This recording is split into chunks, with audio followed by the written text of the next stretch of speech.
Wait, I thought you were going to talk about Welcome to Demon School, Irmaken, not Dragon Ball Z. Why are we watching Dragon Ball Z footage? Listen, bro, I'm not trying to get knocked down by Anime Big Brother over here. It seems like they knock down a YouTube channel a week, so I'm just trying to stay clear from any copyright problems I could possibly have in the future. So go somewhere else, tip your fedora, straighten your glasses, and bother somebody else's YouTube video, because I'm just here to have a good time. That's exactly what's been happening since I started watching this anime. I absolutely love it. Welcome to Demon School is one of my favorite things to ever be put to media. And trust me, I see the red flags pouncing up on every single corner as soon as you see high school, or school in general, in an anime's title. We all fear it's a hop, skip, and a jump away from being Vosh watching small stack goblins mess with horses. We never want to be down that rabbit hole. Nobody wants to be that kind of gooner. You want to just chill and watch some TV and not be an absolute degenerate. And I don't know what it is about this show, but almost anything I looked up, this was recommended as a suggestion for whatever anime I finished. It didn't matter if I was watching Berserk or whatever. This was just in the suggestions. Finally, I decided to take the step toward it and give it a chance. And usually about 2 episodes in, I can tell if something's going to be the most degenerate garbage I'm ever going to see. And then I just shut it off and go to something a little better with a little more story. And I have to say, this is actually some pretty wholesome stuff. Not going to lie. It's just a pretty well done story. It kind of feels like those old cartoons we used to watch back in the day, like Hey Arnold or Recess. It has those same vibes, just not quite as over the top. Well, actually, just as over the top. I don't know why I even said that. I mean, the stupid-ass kid is definitely going to demon school. It's not like your normal goddamn school. Why would that be normal? I don't even know why that wouldn't be over the top. That's over the top as shit. That's it. That went past over the top, and now is taking a shit on top of over the top's head and saying, toodaloo, fruitaloo. But what I'm getting at is this carries a lot of same vibes as those had. Like Wizards of Waverly Place is another great example of something that this would be similar to, but with a little bit better writing than that crappy Disney Channel, like, where we're writing for kids, so it has to be stupid.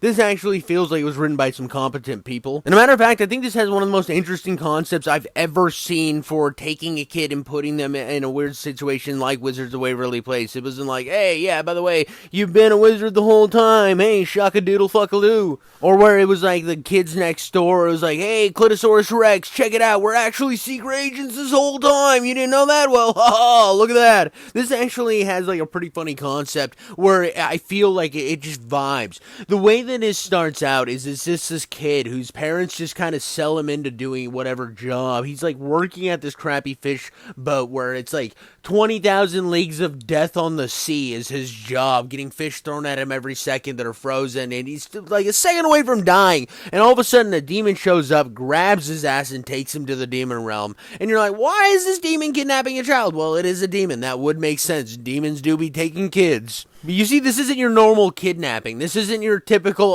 this demon just wanted a child to eat him, so he's going to take him back to the demon realm, cook him up some kid linguine with a nice little Chardonnay. No. The parents actually sold this kid to the demon. Talking about messed up. Now, I have a child. I would never sell her for absolutely anything. I love her more than anything in this absolute goddamn world. I would stake my life that nothing mattered before that child that I could care about in any sort of regard. So, one moment she was bored, my world started over. It was like a rebirth in a way. So I can't even imagine being that type of shitty of a parent. If you have like kids out there that you're not talking to, you need to take a good look in the mirror and say, hey, Gumbroni, you're a piece of absolute dog shit. Maybe get your act together and be a good goddamn parent. That was my first thought going into this show. Anybody who doesn't support their kids and doesn't go out of their way to be the absolute best parent they can be, they can honestly go and find really nice, busy railroad tracks and check them out. Make sure that they're sturdy so when the train goes by,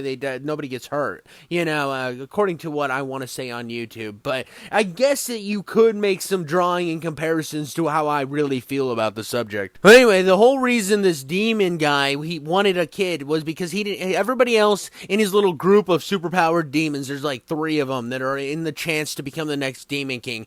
They other 2 have grandkids and they're always showing off pictures. And this guy's like, I want a grandkid, goddammit, and I will do anything to get one. So he finds a kid that's just completely in the realm of not having a great life. And, you know, he wants to give him that life. Gives him this great life. The kid's going to demon school. He can't tell anybody he's a human because demons are supposed to eat humans, even though they haven't seen a human in like 1 billion years or something. So it's just kind of this idea of what they are. And so he ends up starting to make friends and engage engaging in this school while also keeping the fact that he is a human undercover.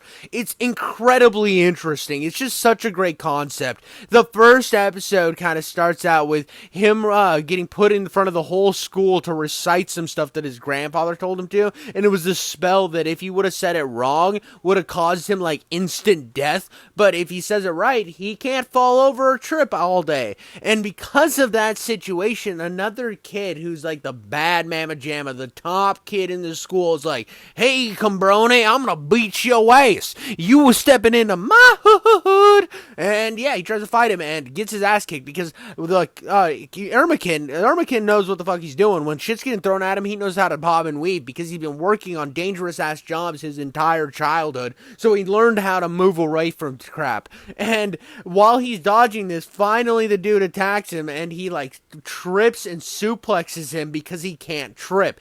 Ingenious way to make a friendship. And now this other demon, because in demon law, if you lose and get your ass beat, you are now that person's servant. He has like this servant friend who like admires him but also is obsessed with him. It's a funny dynamic. Then they get their third in the trio of friends. Every great friend group has a great trio. At least in your life, you can always go back to a place where you had a trio of friends that were just above the rest. It was, you had a bunch of other friends, but there was that fucking main three, the bad mamma jammas that you ran with. And his third mamma jamma is this crazy ass girl who nobody wants to play with, but she has this ability that she can copy anything she's seen. And because of this badass ability, she's like, oh, I'm making all these friends. All these people actually want to hang out with me, but nobody's actually playing with her. Nobody's actually hanging out with her. They're just using her. And Irma's the first person who doesn't use her and doesn't want to use her. And it's really a wholesome moment because she knows these people are using them, but she's scared that nobody will want to hang out with her if that's the case. Like, nobody won't want to fuck with her if she doesn't give them things. But Irma's like, listen, I want to be your friend, and just because it's you. And it becomes this, like, every moment and every character that you meet, and the more you dive into them, kind of have these, like, backstories that become more in-depth, and there's more wholesome moments between all of these casting characters, and every single moving part in this show, from the beginning to where we're at now. I think there's going to be a fourth season, or releasing eventually, but where you get to at this ultimate climax, because there's a big like fucking beat down all out fight at the last season, but it's not like a real fight. They're just kind of like doing a test for school. But every obstacle and every single new character that's added has substance, has meaning behind it. It builds up to it. It gives me a lot of vibes to One Piece, because One Piece was one of the first animated shows I'd ever watched where you can see something in like the first 3 episodes that is still incredibly important 500 episodes in. And I feel the same way about Irma. Demon School, whatever the fuck this is called. It's a very long title. If I had one gripe, just call this Demon School. It would have been a much simpler title. But Irma's a very, very incredible character. Every single character in this seems to have depth, have more than just one dimension, which is a lot of problems in a lot of shows, especially nowadays. So it's one of those things that I was more than happily... I want people to watch this. I just want people to stop watching garbage TV that's like, oh, it's Christmas. He's rich. I didn't know he was rich, though. Oh my gosh. Anything from Lifetime can go burn itself in a goddamn well, especially when there's great shit like this existing in the ethos and we're not watching it, or some shit that needs to tell me all of his bullshit every 2 seconds and lecture me like I'm a fucking toddler, or does those goddamn crappy pauses where it's like, really? Ooh, could you tell I was being sarcastic? God, I just want to like fill an entire bottle of ink and just drop it on whatever script printed out the garbage that makes the majority of TV anymore, then light that script on fire and eat it, and then blow fire out of my asshole. Because that's the main reason I started watching anime. It just seemed like everything was turning into CW cringe, and the CW was always cringe. You watch the CW knowing it was cringe going into it. Gotham's not a good show. Neither is The Flash, neither is Supergirl, but we watched them because they were like cringy comic book things. There wasn't a lot going on for DC, so you just fucking watched them. You dealt with it. But now every show's going that direction, and a lot of games are heading that direction too, and I'm sitting here thinking like, what the fuck? And then I had some buddies tell me, yeah, you should watch some anime. They're not quite as bad. Yeah, there's a fucking lot of cringe in that too, but again, you're going in with that notion, and I'm beginning to find that there's a lot of great character work in anime that honestly regular TV's just not giving a fuck about, because why care about good character work work when I can lecture you about global warming for 40 minutes like you're a fucking child watching a Bill Nye episode. I don't know why shows are doing this. That's why I had to stop watching Doctor Who. It was literally what happened in a Doctor Who episode. And I'd say, and the sad thing is, I remember the woke guys getting all mad because Doctor Who was a chick, and I didn't give a fuck about that. Doctor Who could come out as a fucking goblin, and I wouldn't care. But I don't want to be sad. I don't want to sit here when I'm trying to chill and relax and have some bitch on the screen telling me for 40 minutes about global warming. Why don't you just fucking fix it, Doctor Who? You got the powers. Come on, man. And I go to these like anime shows, especially like something like this. It's lighthearted. It's fun. I can come on home from work, watch a couple episodes, enjoy my goddamn life.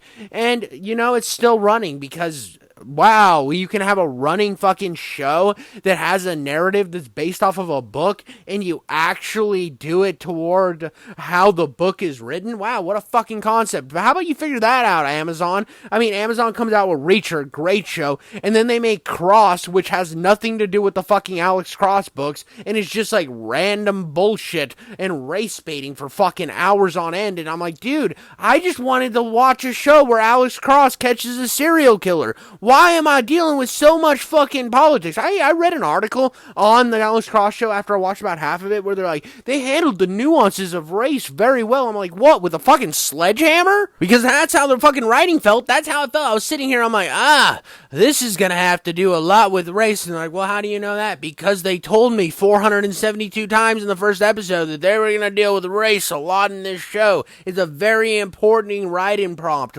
It literally will sit here and tell me it is about race. Do you not get it, you stupid fucking? It's like, yeah, dude, I thought we were supposed to be investigating stuff, and this is a lot, and I just don't want to watch it because this is kind of shittily written.